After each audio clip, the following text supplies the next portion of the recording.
अल्हम्दुलिल्लाहि रब्बिल आलमीन वस्सलातु वस्सलामु अला सय्यिदिल मुरसलीन अम्मा बाद फ़ाऊज़ु बिल्लाहि मिनश शैतानिर रजीम बिस्मिल्लाहिर रहमानिर रहीम। अस्सलामु अलैकुम वरहमतुल्लाहि वबरकातुहू।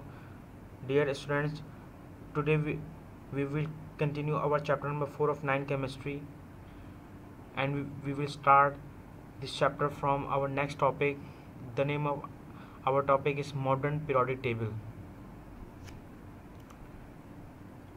तो बच्चों, जैसा कि हमने लास्ट टॉपिक में ये चीज़ें डिस्कस की थी कि किस तरह जैसे जैसे एलिमेंट्स डिस्कवर होते जा रहे थे तो ये ज़रूरत पेश आई कि उनको एक टेबल या एक क्लासिफिकेशन में डिवाइड किया जाए। तो दुनिया के कई साइंटिस्ट इस दौड़ में शामिल हुए, कईयों ने अपने लॉस पेश किए और कईयों के लॉस जो हैं वो किसी न किसी बुनियाद पर रिजेक्ट होते चले गए।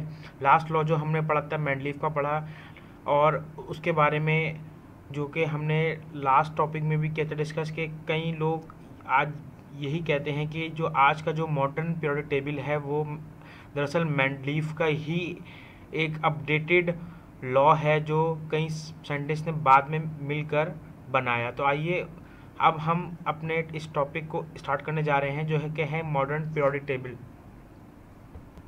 ये टेबल जो है वो 1914 में डिस्कवर हुआ, मतलब 1914 तक जो है इसको अपडेट कर लिया गया था। The development of various atomic models and advances in quantum theory revealed that the atomic number is the most basic property of chemical element. और उस वक्त तक कई साइंटिस्ट की रिसर्च के बाद ये बात साबित हो चुकी थी कि क्वांटम थ्योरी और दूसरी बेसिक चीज़ें जो हैं एटम की वो डिपेंड करती हैं एटॉमिक नंबर पे, ना कि एटॉमिक मास पर। इससे पहले हमने जितने भी लॉस पढ़े और उनके बारे में सीखने की कोशिश करी तो हमने उसमें एक चीज़ सब में कॉमन देखी, वो ये था कि उन्होंने अपने उन लॉस को जो बेस बनाया वो एटॉमिक मासेस को बनाया। लेकिन 1914 से पहले तक ये बात साबित हो चुकी थी कि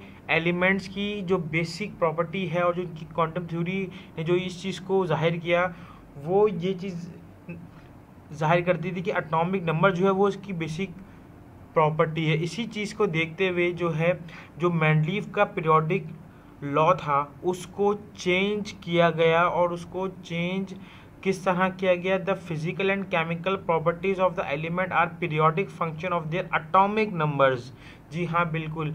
अब जो है फिजिकल और केमिकल प्रॉपर्टीज जो हैं एलिमेंट्स की, जो एक पीरियोडिक फंक्शन से या एक वक्तन एक प्रोसेस से जो गुजरती है, उसकी जो बुनियाद है वो अब एटॉमिक नंबर्स हैं, ना कि अब एटॉमिक मास है।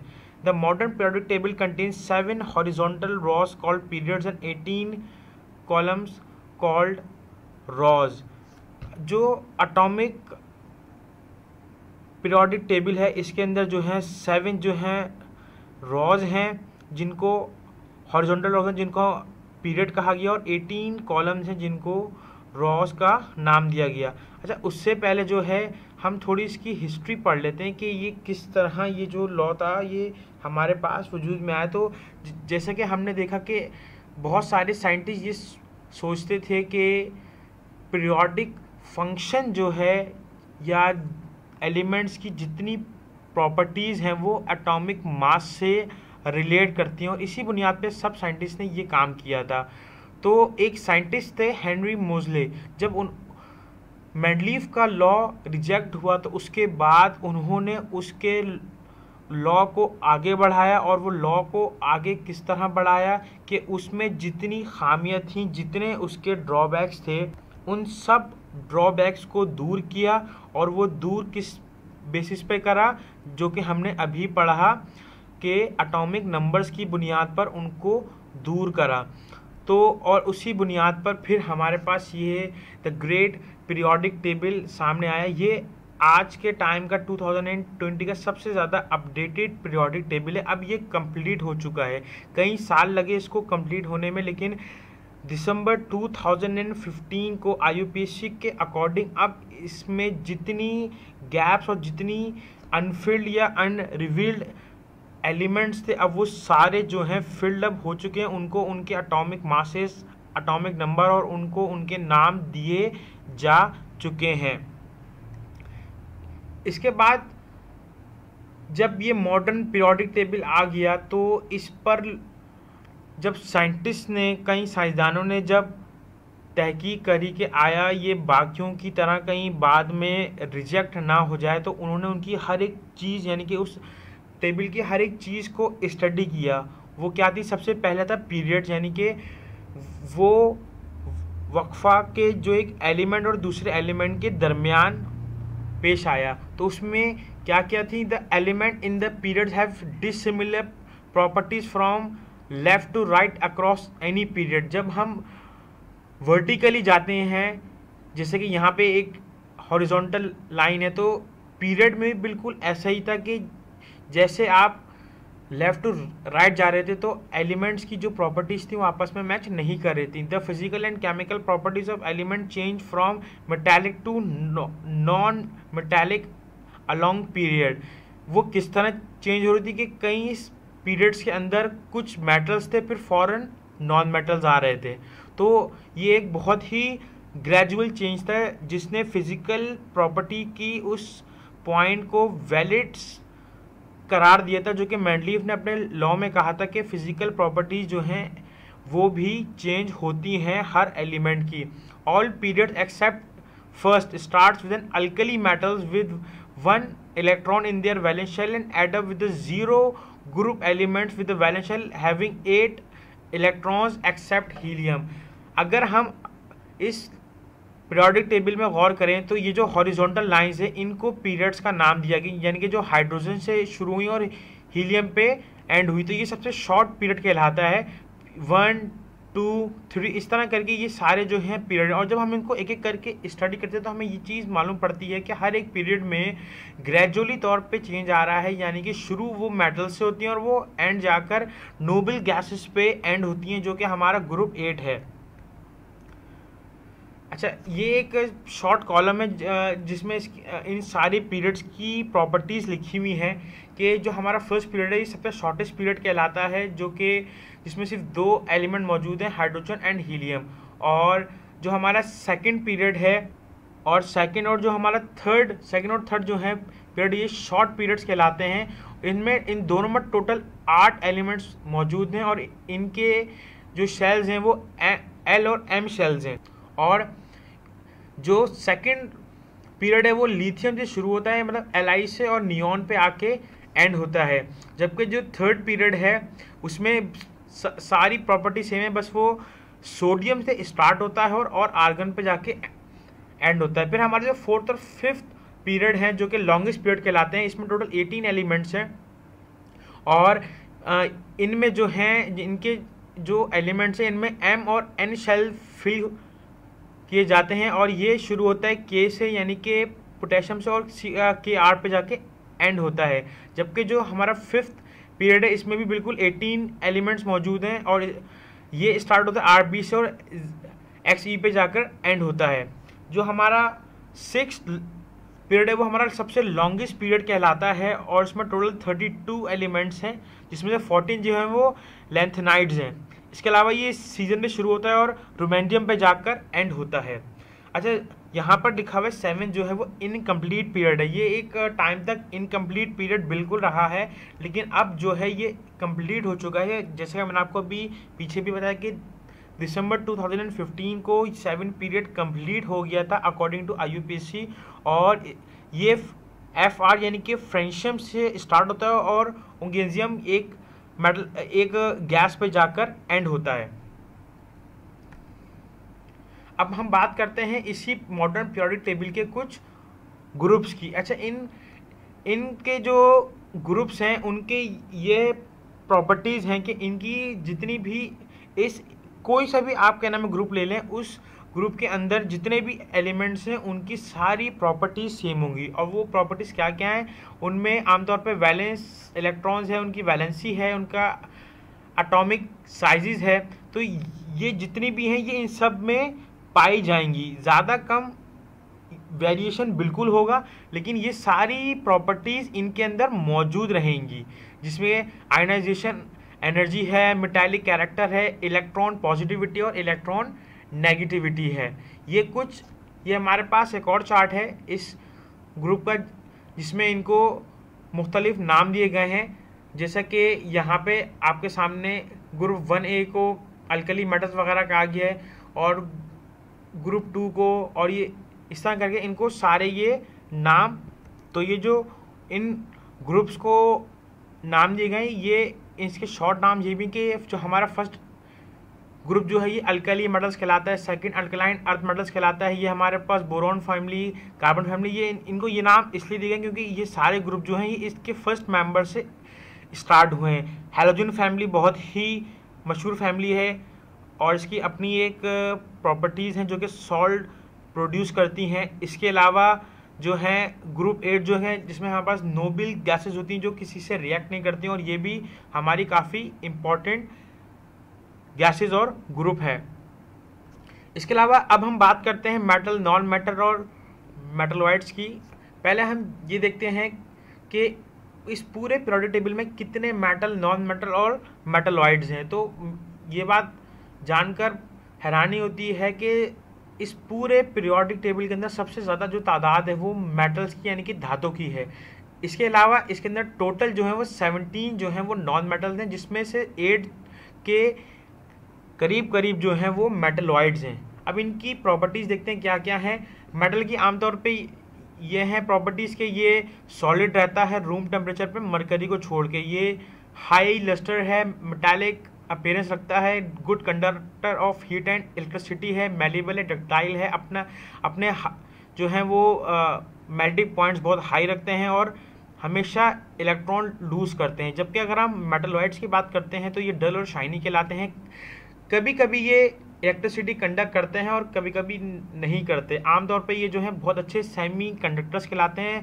बाज़ औक़ात मेलेबल और डक्टाइल होते हैं, और बाज़ औक़ात ही ये इलेक्ट्रॉन लूज करते हैं और गेन करते हैं, क्योंकि ये सेमी मेटल्स और सेमी नॉन मेटल्स कहलाते हैं, तो इसलिए ये प्रॉपर्टीज़ इनमें 50-50% पाई जाती है। अगर हम नॉन मेटल्स की बात करते हैं तो इनकी प्रॉपर्टीज हैं कि भाई इनमें डल अपीयरेंस होती है, ये पुअर कंडक्टर्स होते हैं हीट और इलेक्ट्रिसिटी के, ये लेस डेंस होते हैं एज़ कम्पेयर टू मेटल्स, इनका मेल्टिंग पॉइंट भी जो है काफ़ी लो होता है एज़ कम्पेयर टू मेटल्स, और जो है ये इलेक्ट्रॉन गेन करने की एबिलिटी रखते हैं केमिकल रिएक्शन के अंदर। ये वो पीरियोडिक टेबल है जिसमें इन तीनों को डिवाइड किया गया है। आप देख सकते हैं इसमें सबसे ज़्यादा जो मेजॉरिटी है वो मेटल्स की, और ये इसके अलावा जो ये छोटा सा पार्ट सिर्फ ये नॉन मेटल्स का है, और इन नॉन मेटल्स में भी कुछ जो हैं वो मेटलॉइड्स हैं और ज़्यादातर जो हैं गैसेज और नॉन मेटल्स हैं हमारे पास। अब जो हम अपने चैप्टर का सेकंड इंपॉर्टेंट पार्ट स्टार्ट करने जा रहे हैं वो है पीरियोडिक प्रॉपर्टीज़ ऑफ एलिमेंट्स। ये क्या होती है, इसमें सबसे पहले हम डिस्कस करेंगे एटॉमिक साइज है, एटॉमिक रेडियस। पहले ये क्या होता है इसको डिस्कस करते हैं। The distance from the centre of an atom nucleus to its outermost shell, यानी कि वो फासला जो कि एटम के सेंटर यानी कि उसके न्यूक्लियस से उसके सबसे आखिरी शेल तक हो, वो फासला हमारे पास एटॉमिक साइज या एटॉमिक रेडियस कहलाता है। इसको हम एटम का साइज भी कह सकते हैं। जब हम इसको पीरियोडिक टेबल में रख कर देखते हैं तो हमें ये मालूम रखता है कि जैसे जैसे हम पीरियड्स में आगे बढ़ते जाते हैं तो एटॉमिक रेडियस से एटम का साइज जो आहिस्ता आहिस्ता कम होता चला जाता है। जबकि हम अगर टॉप टू बॉटम आते हैं तो जो एटम का साइज है वो इंक्रीज होता हुआ दिखाई देता है, क्योंकि इनमें नंबर ऑफ इलेक्ट्रॉन्स की तादाद बढ़ती चली जाती है। अब जो हमारा सेकंड टॉपिक है वो है आयोनाइजेशन एनर्जी। ये क्या होती है? Ionisation energy refers to the amount of energy needed to remove an electron from an atom. वो ताकत जो कि या वो एनर्जी जो इस्तेमाल हो इलेक्ट्रॉन को एटम से निकालने में, वो एनर्जी आपके पास आयोनाइजेशन एनर्जी कहलाती है। अगर हम इसको कंपेयर करें अपने पीरियोडिक टेबल से तो आयोनाइजेशन एनर्जी जो है वो टॉप टू बॉटम जो है वो आहिस्ता आहिस्ता डिक्रीज होनी शुरू होती है, क्योंकि जैसे जैसे एटम का साइज जैसे जैसे एटम का साइज बढ़ता है वैसे वैसे आयोनाइजेशन एनर्जी कम होती चली जाती है। और अगर हम लेफ्ट टू राइट देखें पीरियड के पॉइंट ऑफ व्यू से तो ये आयोनाइजेशन एनर्जी बढ़ती हुई नज़र आती है। अब जो हमारा थर्ड टॉपिक है वो है इलेक्ट्रॉन एफिनिटी। ये क्या है? The amount of energy that is released when an electron is added to another atom.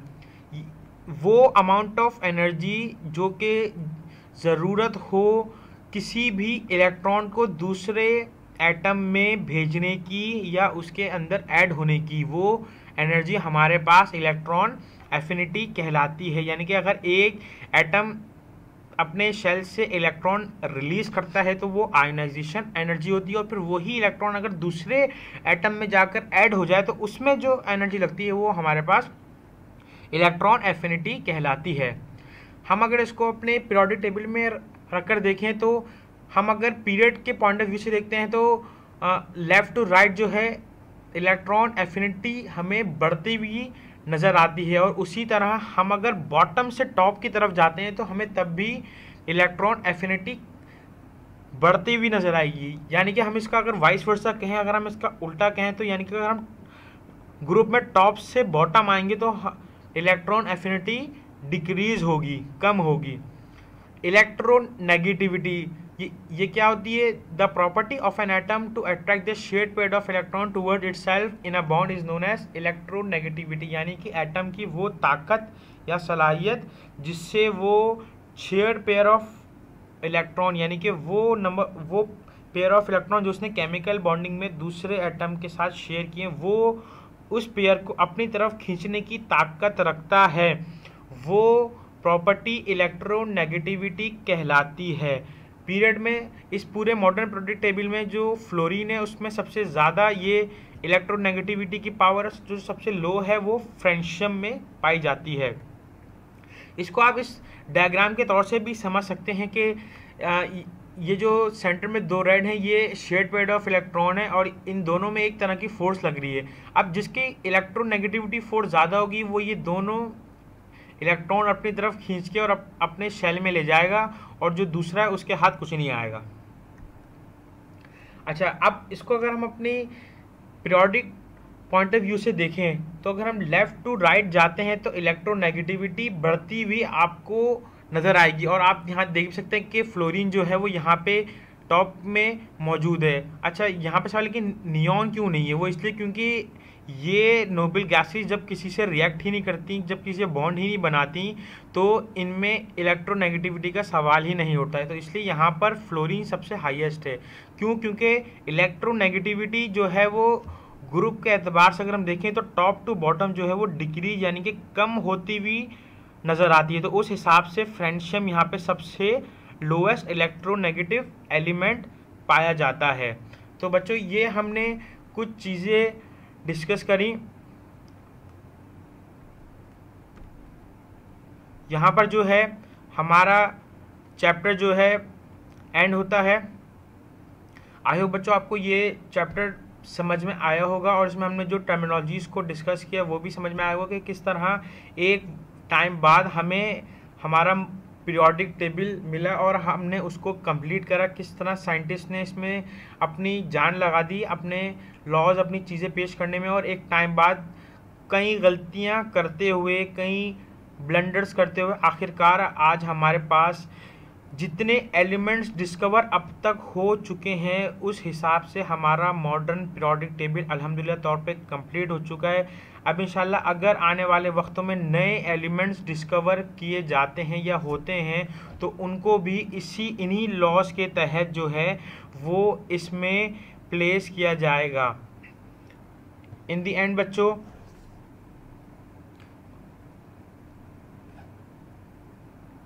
my students, I hope that everything I've taught in this lesson is very clear. Revise it at home. May Allah strengthen your memory.